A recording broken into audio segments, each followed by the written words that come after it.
Hello friends, I am Diksha Beniwal. Today we will discuss about kinds of pronoun. इसमें से एक personal pronoun हम पहले discuss कर चुके हैं। आज हम डिस्कस करेंगे demonstrative pronoun, indefinite pronoun, reflexive pronoun, relative pronoun, interrogative pronoun, emphatic pronoun and one of them और। तो शुरू करते हैं डेमोन्स्ट्रेटिव प्रोनाउन से। डेमोन्स्ट्रेटिव प्रोनाउन, डेमोन्स्ट्रेट मीन्स किसी बात पर जोर देकर कहना। क्या है? डेमोन्स्ट्रेट का मीनिंग होता है किसी चीज़ को जोर देकर कहना। इसलिए डेमोन्स्ट्रेटिव वो वर्ड्स होते हैं जो उस चीज़ की तरफ इशारा करते हैं जिसे हम जोर देकर कहते हैं। ठीक है, यहाँ किसी खास बात को डेमोन्स्ट्रेट किया जा रहा है, जोर देकर कहा जा रहा है। तो देखो डेमोन्स्ट्रेटिव प्रोनाउन किस प्रकार से जोर देते हैं, जैसे this is my place, this is the place where I was born, या फिर this is the place where I am born. तो बोर्न तो मैं पहले हो चुका, तो यहाँ पे वॉज, तो ये क्या है, ये राइट है। और ये डेमोन्स्ट्रेटिव प्रोनाउन क्या है, it show or identify one or a number of nouns that may be far or near in distance or time.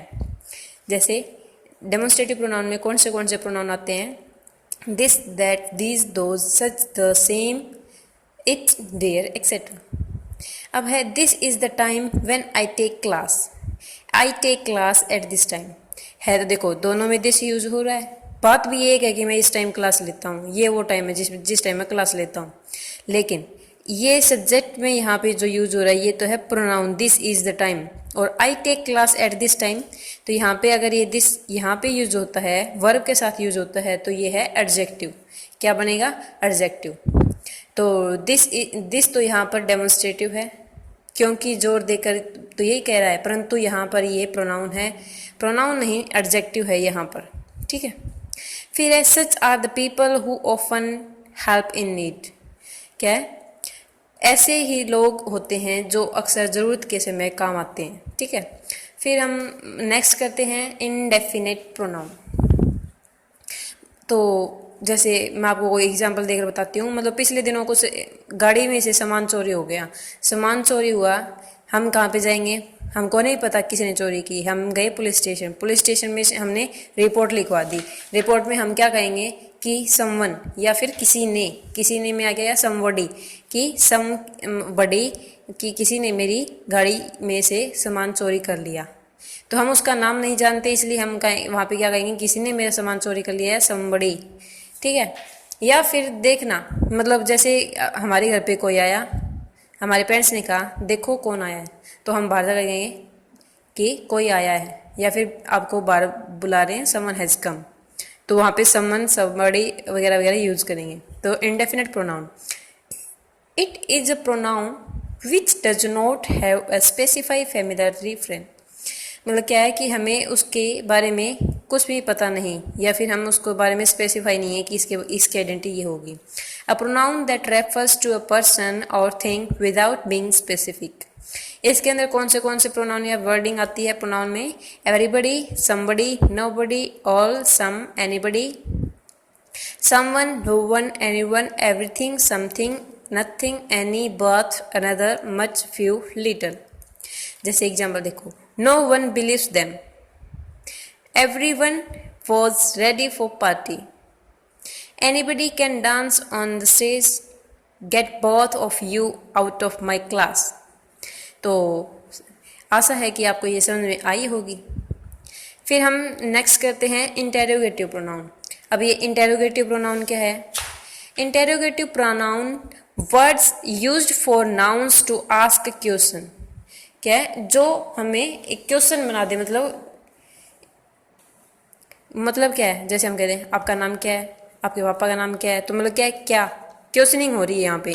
और use to form a question and are at the beginning of a question. ये क्या होगा, beginning में, शुरुआत में होगा। ये कोई नए वर्ड्स तो होते नहीं, ये वही वर्ड्स हैं जो हम WH वर्ड्स या WH फैमिली बोलते हैं, who, whose, whom, what, when, which. ठीक है, तो ये क्या होगा, who, whom, whose, what, which, when, why. ये सारे क्या हैं, WH फैमिली के इंटेरोगेटिव प्रोनाउंस। रिलेटिव प्रोनाउन का ये जो है रिलेटिव प्रोनाउन का काम भी करते हैं, तो कहीं पर उन्हें इंटेरोगेटिव बोला जाता है। यहाँ पर सेंटेंस इंटेरोगेटिव होता है और जो नेम क्वेश्चन का आंसर होता है, मतलब जहाँ पे नेमिंग आ गई, हु इज़ योर फादर, तो हम क्या बताएंगे, अपने पापा का नाम बताएंगे, तो यहाँ पे क्या होगा, इंटेरोगेटिव होगा। अगर नेम की जगह कुछ और हो तो उसमें हम मतलब आपको आगे आगे बता देते हैं, जैसे हु इज़ योर फादर, तो इसमें हम नाम बताएंगे, whose idea are more reliable. What is your father, अब व्हाट इज़ योर फादर में हम काम बताएंगे। विच इज़ योर फादर, तो मीन्स कि हमारे पास मतलब हमारे पास अपना फ्रेंड खड़ा है, यहाँ पे अपने पेरेंट्स खड़े हैं, तो इसमें ये पूछ रहा है कि कौन से तुम्हारे पापा हैं, तो हम बताएंगे नीली शर्ट वाले, ब्लू शर्ट वाले, या जो भी हैं। तो मतलब जैसे my father's name that, my father's is a farmer, the man who is wearing kurta pajama, या फिर ब्लू शर्ट, या फिर एक्सेट्रा एक्सेट्रा, ठीक है। तो ये नेमिंग वगैरह आ गई, तो इसमें क्या होगा, ये WH क्वेश्चन इंटेरोगेटिव होगा। हुम डू यू लव मोस्ट, या फिर whose idea are most reliable, answer में क्या आएगा, I love my mother's the most, ठीक है, या फिर माई ब्रदर्स आइडिया, तो इसमें ये क्या है, हु और हुज, माई मदर और एक्सेट्रा माई फादर ब्रदर, ये क्या है, इंटेरोगेटिव थे, इसलिए हुम और हुज को इंटेरोगेटिव प्रोनाउन कहेंगे, ठीक है। फिर हम आते हैं पजेसिव प्रोनाउन। पजेसिव जो अधिकार दिखाता है, अधिकार मतलब कि ये चीज़ मेरी है, या फिर ये चीज़ तुम्हारी है, ये चीज़ उसकी है, मतलब उसके अंदर उसका स्पेसिफिक हो जाता है कि ये चीज़ उसकी है। तो क्या, it shows that something belongs to someone, मतलब जो चीज़ है वो किसी से बिलोंग करती है। जैसे इसमें होगा my, our, your, his, her, its and their. अब इसके प्लूरल और मतलब जैसे कह देते हैं पजेसिव और नॉमिनेटिव, या फिर होता है, तो माई का माइन, यूर का यूअर्स, हिज का हिज, हर का हर्स, आवर का आवर्स और देयर का देयर्स। जैसे the house is yours, the shirt is mine, the pen is hers, this house is my house, this is my house. देखो अब this house is my house और this is my house, इसमें क्या different रह जाता है।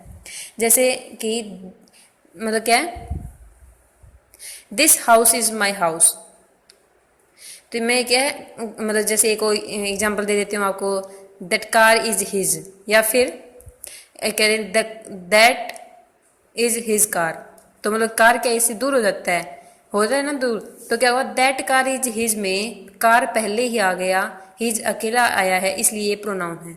जबकि this is his car, मतलब दिस इज हिज कार के साथ आया है, तो ये क्या है, डिस्क्राइब कर रहा है कार को, तो ये इसलिए एडजेक्ट, जो चीज़ जिसको डिस्क्राइब करिए वो एडजेक्टिव होगा, और जहाँ पे हिज या फिर उसका अकेला आता है वो प्रोनाउन होगा। अब हम नेक्स्ट बात करते हैं रिलेटिव प्रोनाउन की। तो रिलेटिव प्रोनाउन में क्या आएगा, the words used for nouns to show them relating.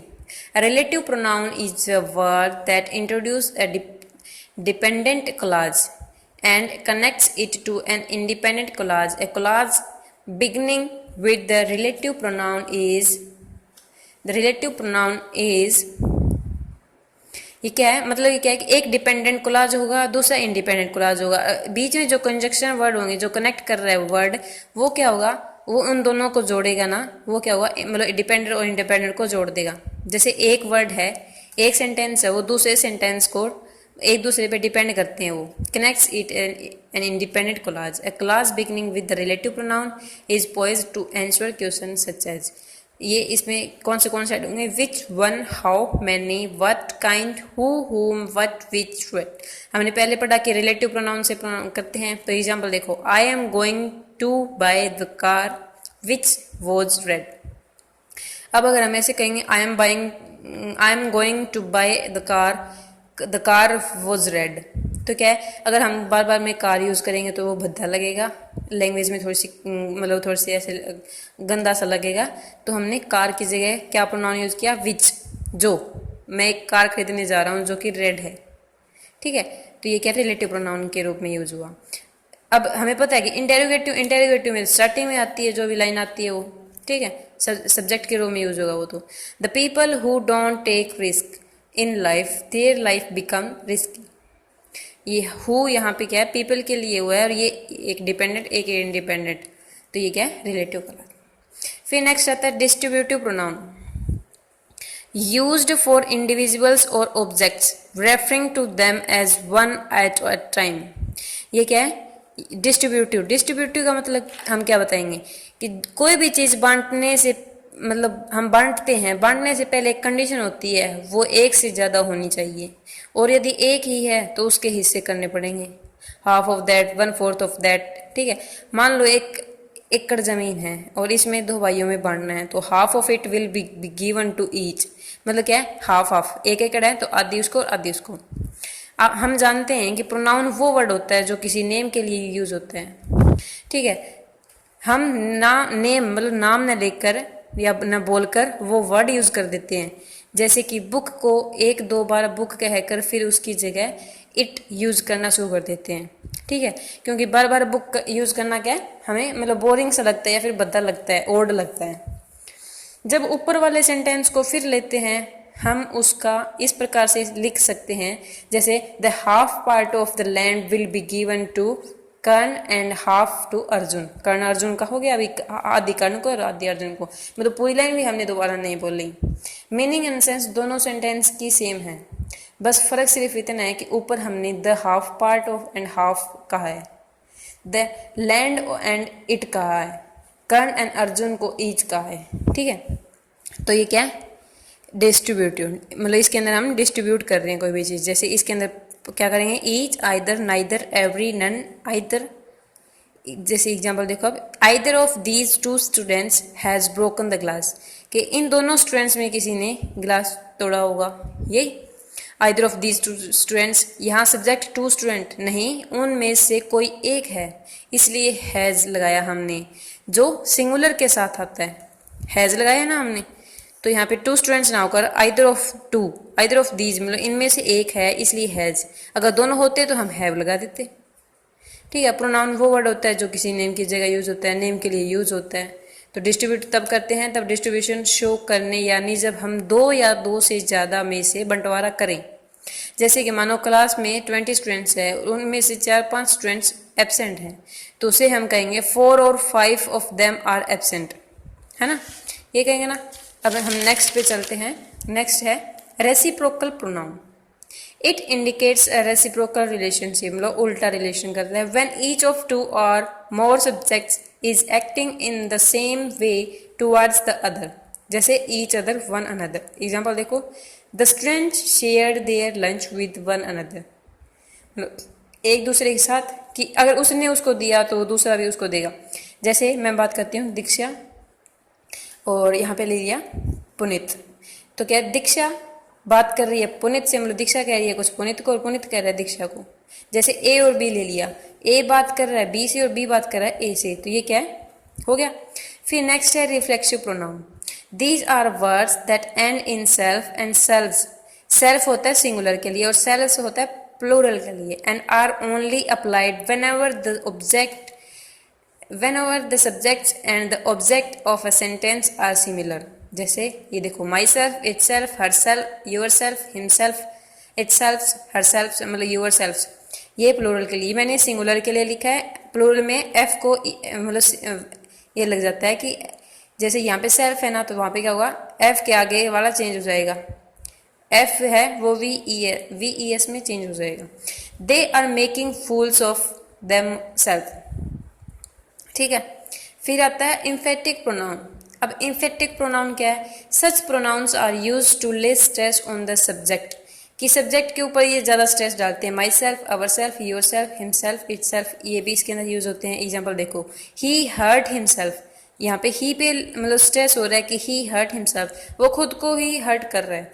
You your self are responsible for your problem, तुम्हारी प्रॉब्लम के लिए तुम खुद जिम्मेवार हो, तो यहाँ पे यू पे स्ट्रेस डाला जा रहा है।